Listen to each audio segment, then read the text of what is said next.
Morning class. Today we will start with a new chapter of accounts, recording of transaction 2 sorry. बच्चों आज हम लोग इस chapter के बारे में थोड़ा सा जानेंगे कि रिकॉर्डिंग ऑफ ट्रांजैक्शन 2 में क्या है। सबसे पहले थोड़ा सा देख लेते हैं रिकॉर्डिंग ऑफ ट्रांजैक्शन 1 में हमने क्या पढ़ा। रिकॉर्डिंग ऑफ ट्रांजैक्शन 1 में हमने जनरल एंट्री बनानी सीखी है ना, आपको आती है अब जनरल एंट्री बनानी। उसके बाद हमने उसमें लेजर्स बनाने भी सीखे थे, ठीक है। तो ये बेसिकली हमारा काम हमने किस में किया था, रिकॉर्डिंग ऑफ ट्रांजैक्शन 1 में, ठीक।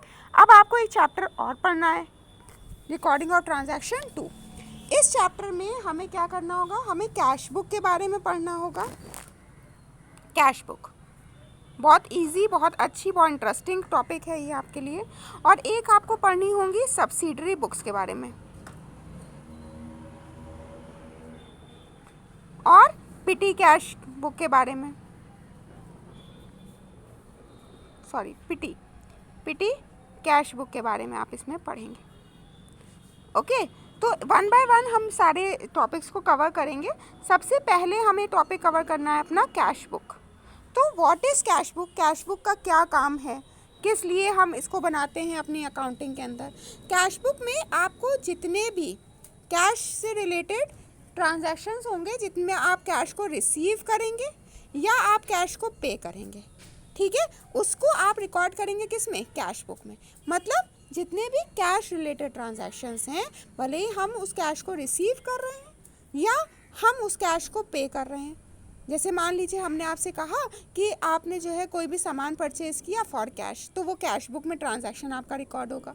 लेकिन अगर हम कह रहे हैं कि हमने कोई भी सामान परचेज़ किया, वो कैश बेसिस पे नहीं किया, वो हमने किस पे किया, क्रेडिट बेसिस पे किया, तो वो रिकॉर्ड नहीं होगा।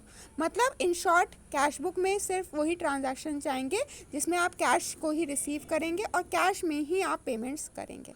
बात समझ में आई। अब इस कैश बुक के अंदर इसको हमने 3 पार्ट्स में क्लासिफाई किया है। एक सिंगल कॉलम कैश बुक, एक डबल कॉलम कैश बुक और एक होगी आपकी ट्रिपल कॉलम कैश बुक, ठीक है। सबसे पहले आपको ये जानना ज़रूरी है कि सिंगल कॉलम कैश बुक क्या होती है ना।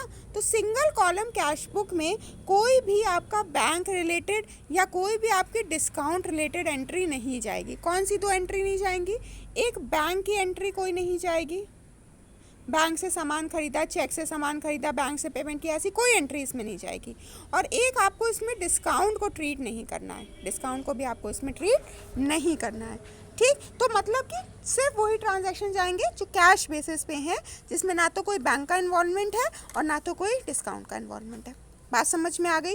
अब इसमें जो आप फॉर्मेट बनाएंगे, तो जैसा फॉर्मेट आप लेजर में बनाते थे सेम वही फॉर्मेट होगा, बस थोड़ा सा नाम चेंज हो जाएगा।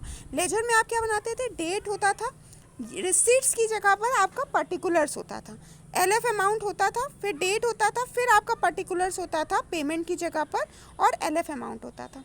अब आपको क्या करना होगा, सबसे पहले तो अब आपको पहले फॉर्मेट हम समझा दे रहे हैं, जब क्वेश्चंस करेंगे तो आपको इजी हो जाएगा।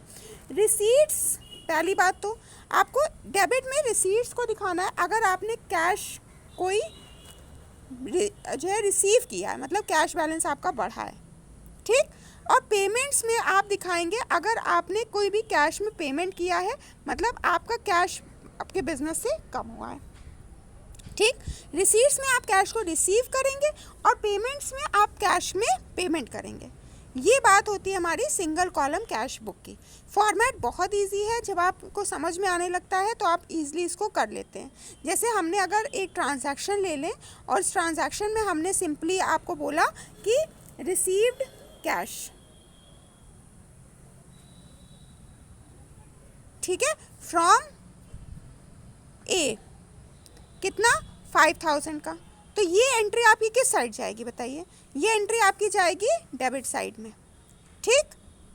कितने से जाएगी, 5000 से। और हम इसमें किसका नाम लिखेंगे, क्योंकि हम कैश का लेजर बना रहे हैं ना, कैश बुक बना रहे हैं, तो कैश का नाम तो नहीं जा सकता, किसका नाम जाएगा, ए का। तो आप डेबिट में जाएंगे और लिखेंगे 2A और उसमें 5000 आप दिखा देंगे डेबिट साइड में। अगर यहीं पर अगर हम कहते paid cash to mister A या 2A, तो वो किस साइड जाता, पेमेंट साइड जाता 5000, ठीक। और कैसे करके जाता, बाय ए करके जाता, बात समझ में आ गई? बहुत इजी है, इससे रिलेटेड हमको क्वेश्चंस करने हैं, ठीक है। अब हम नेक्स्ट पे चलते हैं। आपका आता है double column cash book. Double column cash book क्या होती है? डबल कॉलम कैश बुक में हमारा बैंक रिलेटेड ट्रांजैक्शन भी शो किया जाता है। बैंक रिलेटेड ट्रांजैक्शंस भी हमारे डबल कॉलम कैश बुक में जाएंगे। तो सेम फॉर्मेट आपका वैसे के वैसे ही रहेगा, सेम फॉर्मेट वैसे ही रहेगा, लेकिन यहाँ पर जो हमने अमाउंट का एक कॉलम बनाया था दोनों साइड में, देखिए, तो यहाँ आप दो कॉलम बनाएंगे, एक कैश के लिए और एक बैंक के लिए, एक कैश के लिए और एक बैंक के लिए, दोनों साइड पर। ठीक, इजी है ये अब आपके लिए। अब आपको समझ में आने लगा होगा कि हमको करना क्या है। अब जैसे मान लीजिए कि अगर हमने रिसीव करा है चेक फ्रॉम मिस्टर ए, तो आप उसको कैश तो नहीं रिसीव करा है, क्या चेक रिसीव करा है? चेक रिसीव करा है, तो आप उसको बैंक के कॉलम में दिखाइए। सेम वे में अगर आपने पेमेंट किया है थ्रू चेक से, तो आप उसको बैंक के कॉलम में दिखाइए। वहीं अगर आपने रिसीव करा है कैश, तो आप उसको कैश के कॉलम में दिखाइए। अगर आपने पेमेंट किया है कैश में, तो आप उसको कैश के कॉलम में दिखाइए। सिंपल, ये दो चीज़ें। आज आपको फ़िलहाल में इतना ही रिवाइज करके रखना है, ठीक है। बाकी हम लोग पढ़ेंगे कल। Thank you children, have a nice day.